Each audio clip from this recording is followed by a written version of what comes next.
Hello दोस्तों, आज हम आपको डाइस के बारे में बतलाएंगे।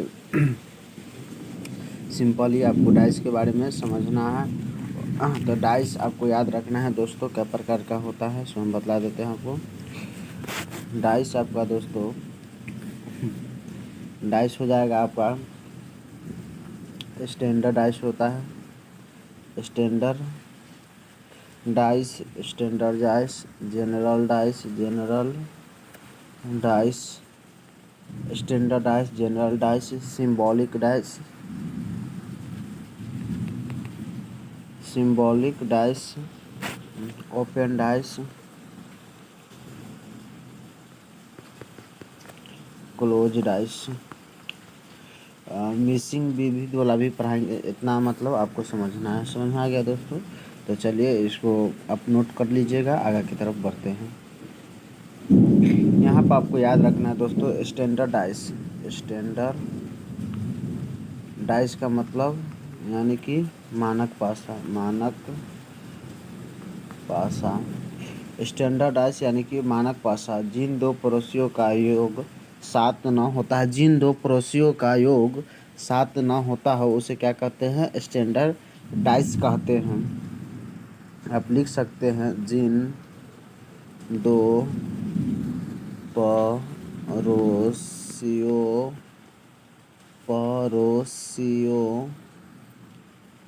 का योग 7 न हो, इसको हटा देते हैं, उसे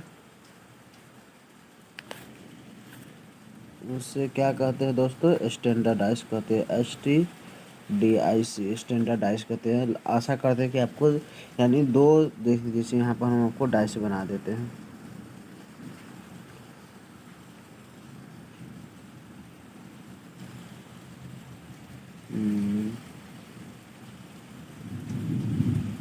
जैसे मान लीजिए दोस्तों, यहाँ पर 6 2 3, देखिए कहने का सेंस है मेरा कि दोस्तों यहाँ पर देखिए 2 है, कितना है? 2 है, ये 6 है, दोनों को जोड़ेंगे तो 7 ना हो रहा है, 7 नहीं हो रहा है, 7 नहीं हो रहा है। इसका मतलब यह स्टैंडर्ड डाइस है। दो पड़ोसियों का जोड़ 7 नहीं हो उसे हम स्टैंडर्ड डाइस कहते हैं। समझ में आ गया दोस्तों? स्टैंडर्ड डाइस कहते हैं। स्टैंडर्ड डाइस एक दूसरे का विपरीत का योग 7 होगा, लेकिन दोस्त ये तो पड़ोसी हो गया, लेकिन यहाँ पर याद, एक दूसरे के विपरीत का योग 7 होना चाहिए। जैसे यहाँ पर पूछेगा 6 का अपोजिट, OPP, इतना इसको मतलब समझिएगा अपोजिट, तो 6 का अपोजिट 1 हो जाएगा। बिकॉज यहाँ पर आपको गौर करना है कि दोनों का योग कितना होना चाहिए दोस्तों? तो दोनों का योग होना चाहिए 7, दोनों अपोजिट है। हम अपोजिट में आपको गौर करना है इस पर, यह अपोजिट का योग कितना होना चाहिए? 7। तो ये हो जाएगा 2 का अपोजिट 5 हो जाएगा, 3 का अपोजिट 4 हो जाएगा। समझ में आ गया? ये आपका आंसर हो गया। यहाँ पर इस प्रकार क्वेश्चन पूछेगा। चलिए नेक्स्ट आगे क्वेश्चन के हम तरफ बढ़ते हैं दोस्तों। यहाँ आपको गौर करना है कि स्टैंडर्ड डाइस में दो पड़ोसियों का योग कभी भी 7 नहीं होता है, लेकिन दो विपरीत को क्या होता है? 7 होता है। समझ में आ गया? चलिए जनरल डाइस की ओर बढ़ते हैं। General dice, general dice, general dice जिन दो पड़ोसियों का योग 7 हो, जिन दो पड़ोसियों का योग 7 हो, जस्ट मतलब उसका उल्टा। समझ में आ गया? जिन दो पड़ोसियों का योग कितना हो? 7 हो, इसे जनरल डाइस कहते। चलिए इसको हटा के हम आपको यहाँ बना देते हैं कि किस प्रकार होगा। ऐसे इस प्रकार बना देते हैं, मतलब जैसे मान लीजिए 4 होगा, ये 3 हो गया, ये 2 ले लीजिए। देखिए यहाँ पे कितना है? 7 पूरा है, 7 पूरा है, कम से कम एगो में पूर जाना चाहिए। तो ये क्या है? जनरल डाइस है। समझ में आ गया दोस्तों? क्या है? जनरल डाइस है। अच्छा, जनरल डाइस में आपको लिखना है अपोजिट कैसे लिखा जाता है। अपोजिट अगर लिखना है तो देखिए दोस्तों, 4 लिख दिए, 3 लिख दिए, चलिए इसको हम 6 कर देते। कुछ भी यहाँ पर कर सकते हैं, उससे आपको माने मतलब नहीं है। तो देखिए यहाँ पर लिख देंगे 4, 6, 3, किसका अपोजिट है? एक के अपोजिट कह सकते हैं, किसका अपोजिट, एक का अपोजिट कह सकते हैं।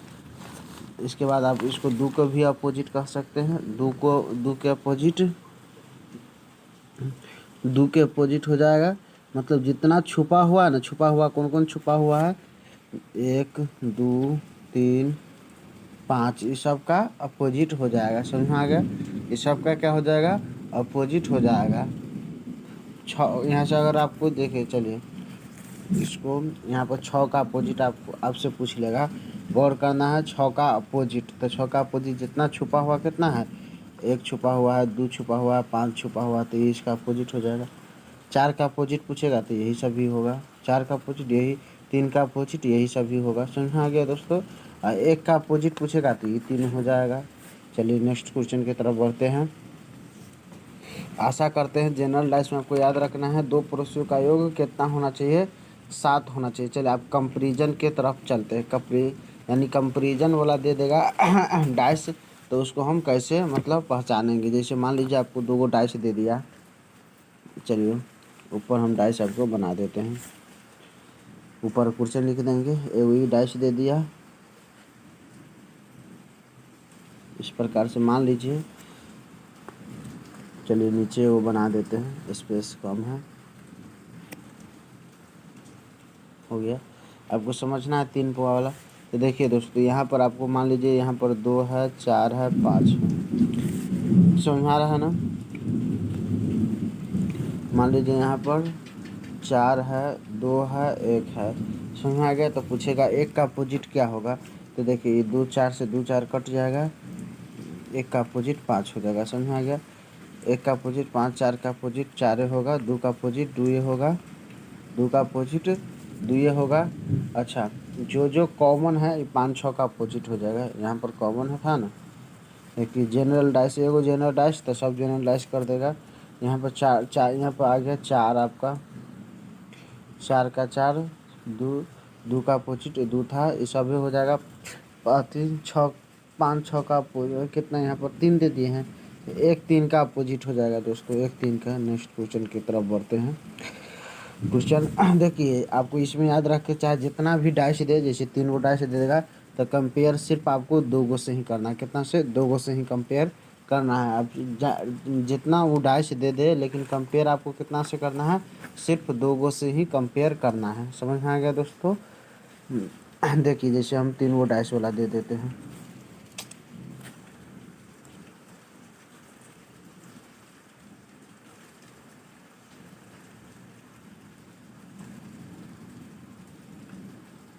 ये हो गया, एगो डाइस हो गया।